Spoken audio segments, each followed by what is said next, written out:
Well, hello everyone. It is really late at night on the 9th, soon to be the 10th of December 2019. And the final thing I should bring up before I have to turn in is that tomorrow is the first of 2 days of the United Nations gathering that will be for the signing of the Global Compact for Migration. And while I have begun to see some resistance against it by a few national leaders that refuse to sign, such as President Trump of the United States, who pulled out a while ago, the compact still remains a terrible threat to the entire world. Briefly, I would also like to mention that on YouTube I've been seeing commercials for green energy products around the world and how it's worldwide national leaders' responsibilities to join the program, to join in programs to cut more and more carbon emissions, giving the very typical, while some leaders refuse to believe there is a problem, of course with a picture of the White House meaning a stab on Trump yet again. Look, here's the problem. I think the green energy products are great, but there are very real national issues of somewhat higher priority right now, the migration crisis being a huge one.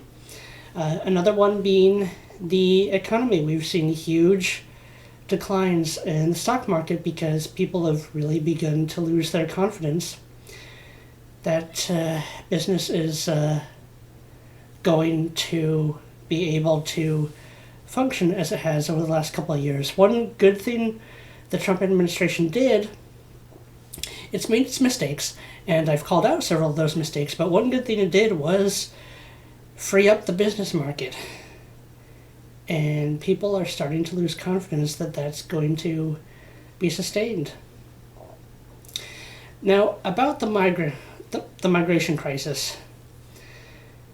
So, this United Nations Compact was put together without the citizens of the countries being consulted or asked at all what they wanted. Of course, this is nothing new. Governments will force their policies upon people, whether they want it or not.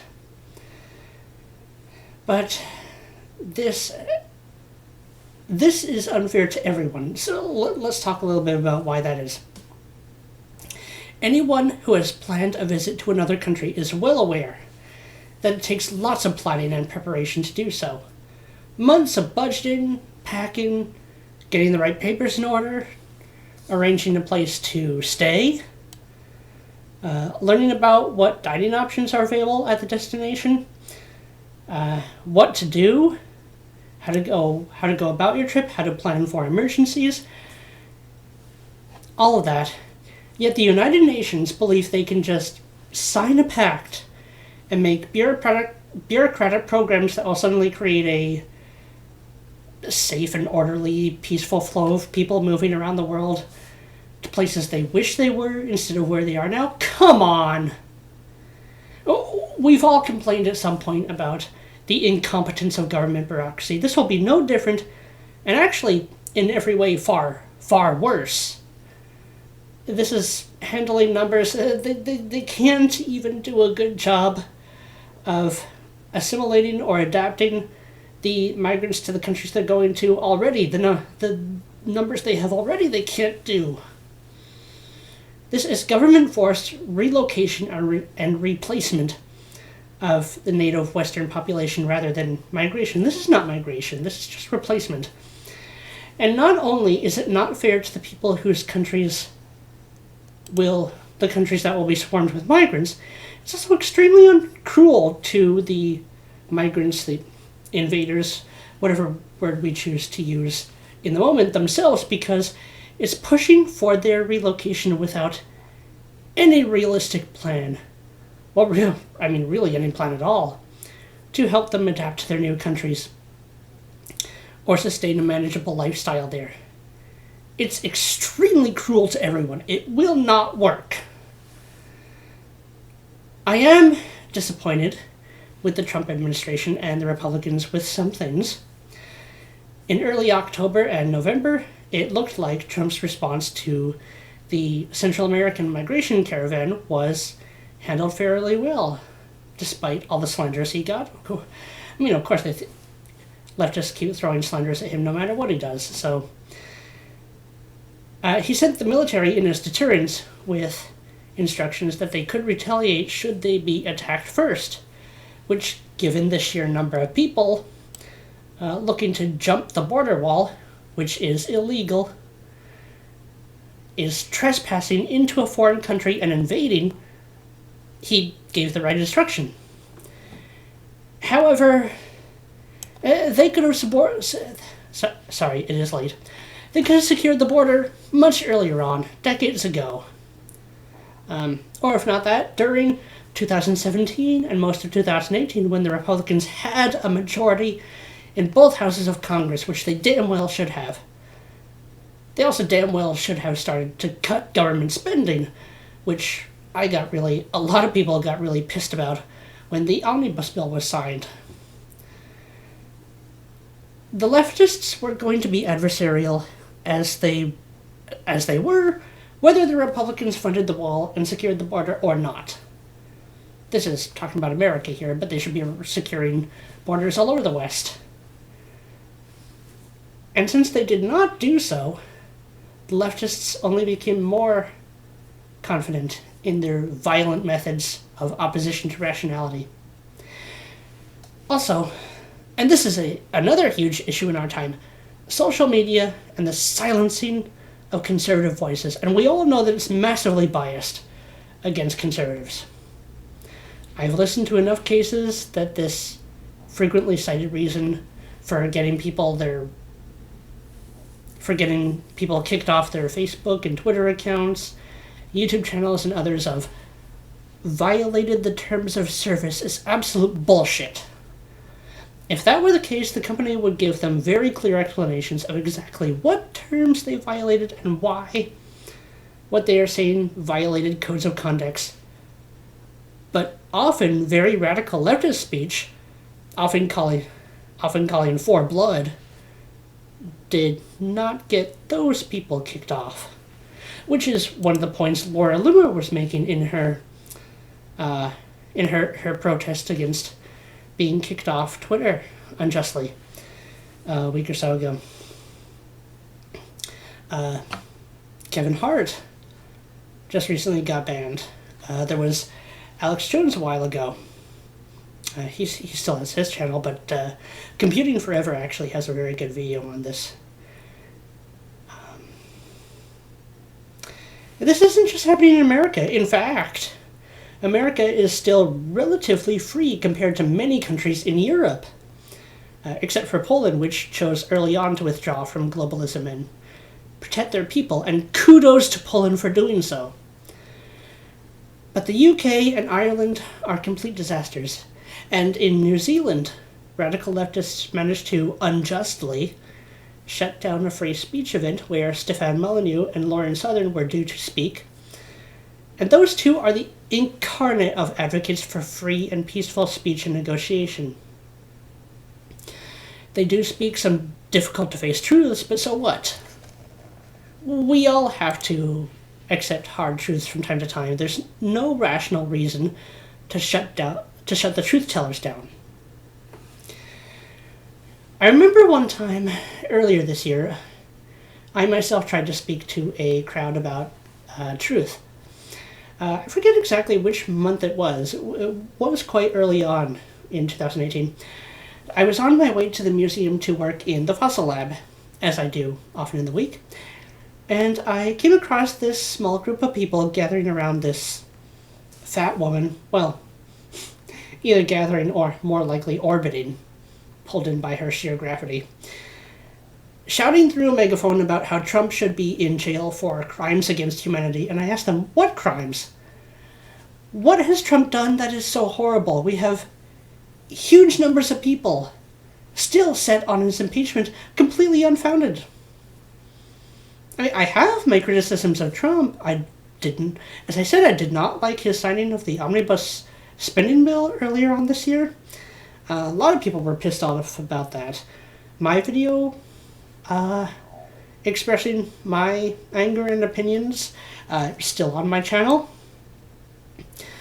I am frustrated at him and the Republican Congress for not securing the American border when they had the chance and the majority. They were caught up in a massive web of opposition to that, but that was going to be the case anyway. And this is the thing.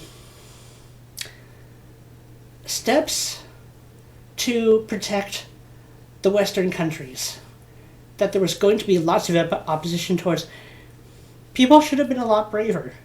And a lot of the, this is the interesting thing, the general public, conservatives were often a lot braver putting their livelihoods, their relationships on the line. I do have some sympathy for the Republicans, for the conservatives and libertarians in government. A little bit, in that I'm sure they do have lots of demands that they have to work with, but so do we all. I'll tell you a little bit about all that I've had to work on this week. And that is their job, to fight in politics for what the country needs. I know that's been largely corrupted, but we have to try. We have to try as hard as we can. And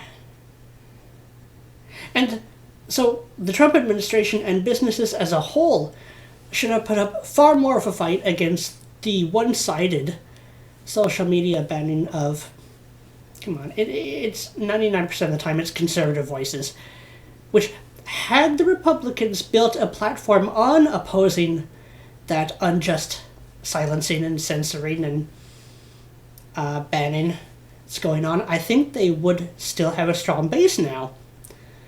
But crimes against humanity is not something that President Trump is guilty of.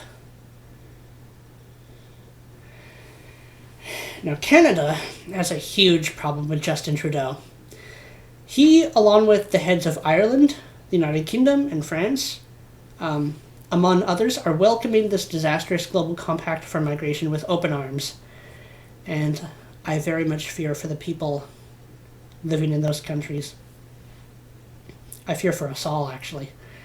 So, look, it's taking place right now. I'm sure by the time anyone sees this video, it'll be the 10th.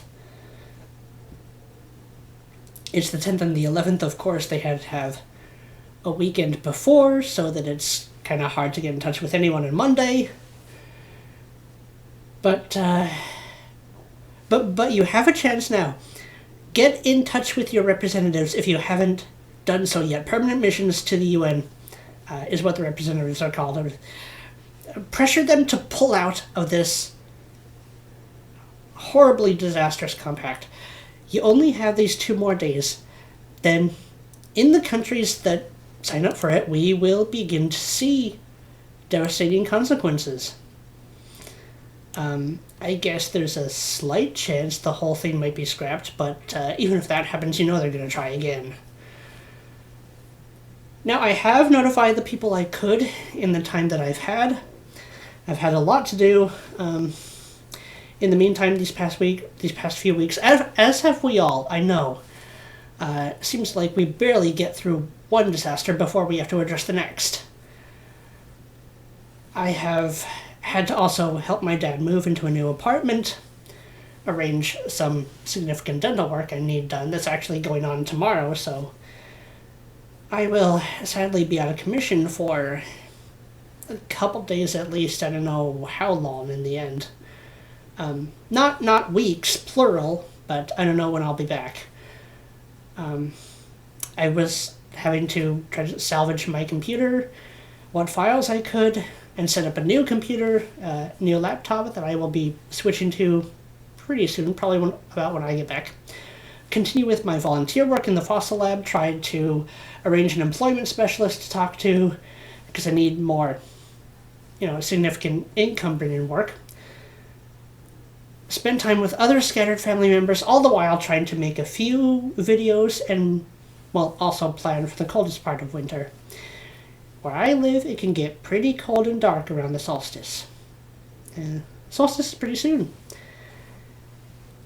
So, now it's really late. So I am having some dental work done. I'm sorry I can't do much more for a little bit, but I will be back. Until then, do all you can to protect your family, your borders, your country, your children. Do not, West, do not go silently into the dark night.